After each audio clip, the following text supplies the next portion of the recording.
Natoa pongezi nyingi kwa Jeshi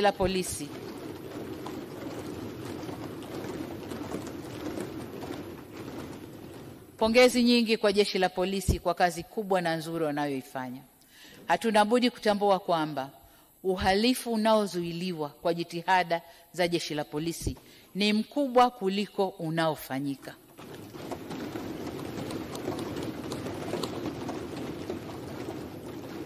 Kasi ya kuwabaini na kuwakamata wahalifu na kuwafikisha mahakamani imeongezeka, jambo ambalo bado hatujafanikiwa vya kutosha ni ajali za barabarani. Lazima nazo tuendelee kuzitafutia mwarobaini wake.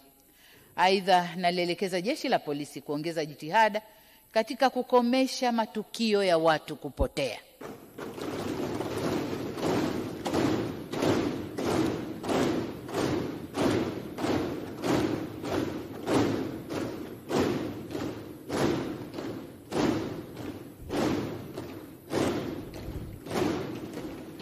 Mheshimiwa Spika, Jeshi letu la magereza nalo limeendelea kutekeleza vizuri majukumu yake ya kulinda wafungwa na kurekebisha tabia zao.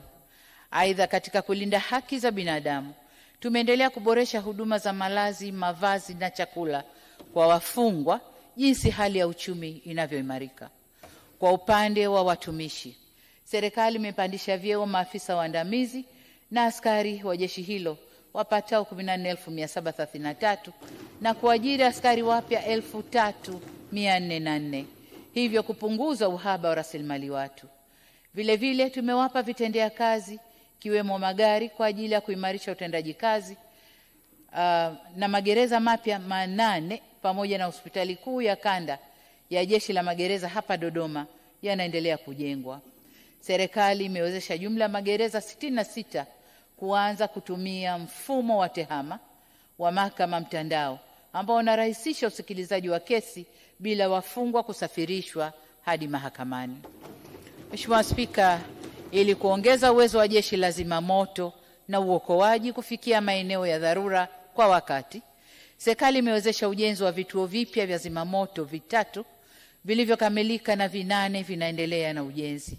Vile vile vituo vya zamani vimefanywa ukarabati na kununua magari 12 ya kuzima moto, yakiwemo magari 2 yenye ngazi kwa ajili ya kufikia majengo marefu na boti 2 za uokoaji katika bahari na Ziwa Victoria. Mheshimiwa Spika, kwa upande wa idara ya uhamiaji, zaidi ya maafisa wakaguzi na askari 3,115 wamepandishwa vyeo na askari wapya 2,251 wameajiriwa. Aidha, doria, misako na operesheni ziliimarishwa katika maeneo mbalimbali nchini na zimewezesha kukamatwa kwa watu 97,538 kwa makosa ya uhamiaji ambao wamechukuliwa hatua za kisheria, kiwemo kwa baadhi yao kuondoshwa nchini. Vile vile tunaendelea na ujenzi wa chuo cha mafunzo cha uhamiaji cha Rafael Kubaga kilichopo Boma Kichakamiba, wilaya ya Mkinga, mkoani Tanga.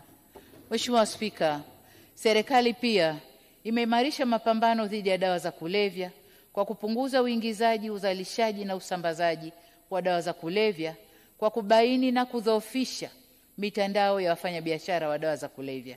Katika kipindi hiki tulikamata jumla ya kilogramu 4,997,511 za dawa za kulevya zikihusisha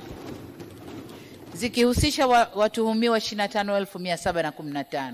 Kwa upande mwingine, katika kuwasaidia waathirika, tumeongeza vituo vya utoaji huduma za tiba kwa waraibu wa dawa za kulevya kutoka vituo 9 mwaka 2020 hadi vituo 18 mwaka 2025.